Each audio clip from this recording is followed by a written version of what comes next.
تو حضرت والا فرماتے تھے کہ بھائی بہت ہی خطرناک دور ہے، اپنے بچوں کو ظالموں سے، بھیڑیوں سے، کتا اور سور والے کام کرنے والوں سے بچاؤ. اس کے بچانے کا طریقہ یہ کہ اپنے بچوں کو اپ ٹو ڈیٹ مت بناؤ.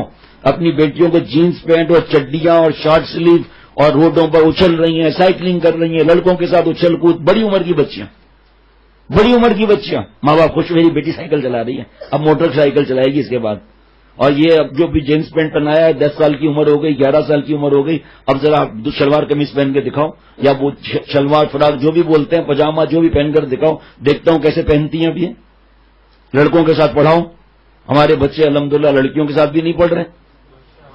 وہاں پر ایک ملک میں ایک مفتی صاحب ہیں، الحمدللہ میرے بہت پیارے دوستوں میں ان کا شمار ہوتا ہے.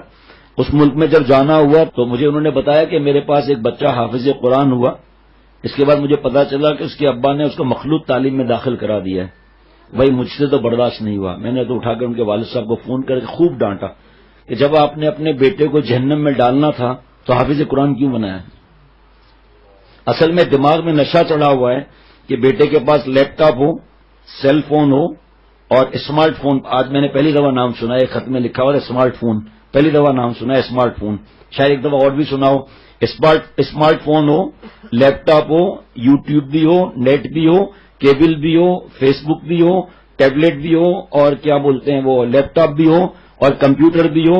لڑکیوں کے ساتھ پڑھے تاکہ میرا بیٹا ایکٹیو نہیں، کوئی اور جملہ ہوتا ہے کوئی ایسا، ویسا میرا بیٹا ہو جائے. اور اس کے بعد پھر ایک گاڑی بھی ہوئے اور نوکری کم از کم 5 لاکھ کی ہوئے. میرا بیٹا عیش کرے، کبھی اس کو غم نہ آئے. تیری میری پلاننگ فیل ہو سکتی ہے، اللہ کی پلاننگ کچھ نہیں ہو سکتی. وہ خوشیوں کا دینے والا اللہ ہے. بیٹے کو ایمان تو سکھایا نہیں، لیپ ٹاپ دلا دیا، بڑا تیر مار لیا. بیٹے کو بڑی پوسٹ پر پہنچا دیا، اس کو تو استنجا نہیں آتا، اس کو تو قرآن پاک نہیں پڑھنا آتا، نماز کا طریقہ نہیں آتا. آپ خوش ہیں کہ ہمارے بیٹا کامیاب ہو گیا.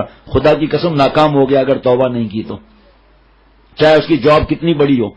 بس بیٹوں کو دیکھتے ہیں کہ ہاں یہ ملٹی نیشنل کمپنی میں ڈائریکٹر لگ گیا ہے، اتنے لاکھ تنخواہ ہے، ڈیفینس میں بنگلہ ہے، 2 کمپنی نے گاڑیاں دی ہوئی ہیں، 2 ڈرائیور دیے ہوئے ہیں، اور یا ایم ڈی کو دیتے ہیں، جو بھی ہے.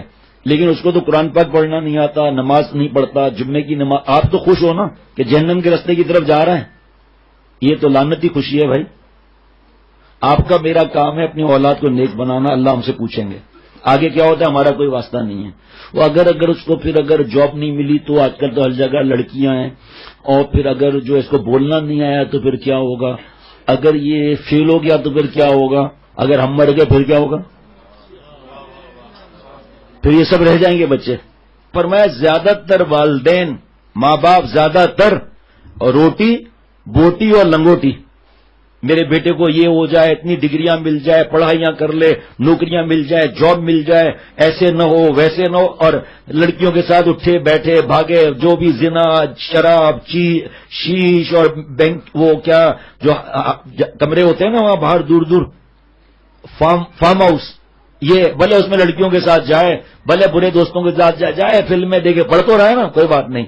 کراچی کے کالج کے پرنسپل حضرت والا کے پاس آئے کہ آج حضرت بہت دکھی ہوں اس لیے آپ کے پاس آیا ہوں. کیوں؟ حضرت نے فرمایا کہ حضرت آج ایک باپ آئے تھے اور آ کر مجھ سے پوچھا 3 دن ہو گئے میری بیٹی نہیں آ رہی کالج میں. تو میں نے پریزیڈنٹ کا کوئی رجسٹر ہوتا ہے وہ منگایا، تو دیکھیے اس میں تو پریزنٹ لگی ہوئی ہے. کہا لیکن 3 دن سے گھر تو نہیں آئی. تو مانیٹر لڑکی کو بلایا، وہ نام محرم گناہ اپنا الگ ہے وہ بات. مانیٹر کو بلایا کہ یہ لڑکی آتی ہے؟ کہا ہاں سر آتی ہے. کہ آپ نے جان بوجھ کے پریزنٹ تو نہیں لگایا؟ کہ حضرت آپ دوسری لڑکیوں سے پوچھ لیں. سر آپ دوسری لڑکیوں سے پوچھ لیں. کہ پھر اس کا پتہ نہیں چل رہا 3 دن سے گھر نہیں آئی. تو اس لڑکی نے کہا کہ سر یہ لڑکی یہ ایک اور باہر 3 لڑکے آتے ہیں گاڑی میں، ان کے ساتھ بیٹھ کے چلی جاتی ہیں، پھر ہمیں نہیں پتا. تو حضرت نے فرمایا اس بے غیرت باپ نے کیا کہا پتا ہے؟ Okay then no problem. اس کالج تو آ رہی ہے نا. حضرت نے فرمایا تیرا اوکے تیرا نوکے. بے حیا جوان بیٹیوں کے لیے یہ حالت ہے تیری. تو زیادہ تر باپ کا یہ معاملہ ہوتا ہے. ورنہ یہ کالج یونیورسٹی میں لڑکیاں کہاں سے پڑھتی ہیں؟ اگر ماں باپ دیندار ہوتے، اگر ماں باپ اللہ کے پیارے ہوتے تو اپنے اولاد کو، بیٹیوں کو دوزخ کے راستے بھیجتے. آپ کو بات بتاؤں، شاید جمعرات کو بتائی بھی تھی. ایک لڑکی آئی، ہمارے دوست ان کے محرم ہیں، ان کے گھر گئے تھے ملنے کے لیے اپنے بڑی سے، رشتہ نہیں بتاؤں گا، یا موجود بھی ہوں گے، زیادہ آتے ہیں، روتے ہوئے بتا رہے تھے مجھے. بیٹی آئی کہ مما میرے ٹیوشن ٹیچر آ گئے، یا سر بولتے ہیں جو بھی ہے وہ آ گئے، میں اب کمرے میں جا رہی ہوں، نوک نہیں کیجیے گا. روتے ہوئے بتایا 1.5 گھنٹے 2 گھنٹے تک کمرہ بند تھا، دونوں اندر تھے، مرد اور عورت دونوں اندر تھے. اور ماں ماڈرن. جناب کیوں بیٹیوں کو پڑھاتے ہو؟ وجہ بتاؤ نا، دلیل دو. ہم آپ کو دلیل لیتے ہیں، مت پڑھو، آپ دلیل دے دو. بیٹیوں کی دوستیاں، لیپ ٹاپ ان کے ہاتھ میں، اور نیا نام میں نے آج سنا ہے اسمارٹ فون ان کے ہاتھ میں، ہر چیز جا رہی ہیں آ رہی ہیں، کون سہیلی آ رہی ہے ساتھ میں کیا لا رہی ہے، کوئی ہمارا واسطہ نہیں، پڑھ لے بس تاکہ ہمارے کو جنت میں لے جائے گی ہماری بیٹی. اور جو بیٹی رابعہ بصریہ ہے، نہیں وہ نعوذ باللہ دوزخ میں لے جائے گی، پڑھی لکھی نہیں ہے نا، قبر میں پہلے ڈگری کا سوال ہوگا نعوذ باللہ. اللہ ہماری عقلوں پر رحم فرمائے، سب سے پہلے مجھ پر رحم فرمائے کہ بیٹیاں ہمارے شیشے کے نگ ہیں، یہ ان کو اللہ گھر میں رکھنے کی توفیق عطا فرمائے. بیٹی ناراض ہو جائے گی، دیکھو زیادہ سختی نہیں کرنے پڑتی، اگر آپ زیادہ ڈور کھینچو گے نا ڈور ٹوٹ جائے گی، وہ تو وہاں پتہ چلے گا ڈور ٹوٹتی ہے یا چپ ہوتی ہے. ناراض ہوتی ہے اولاد ہو جائے، یہ درجہ کہاں ملتا ہے ہم لوگوں کو؟ ایسا تھوڑی درجہ ملتا ہے.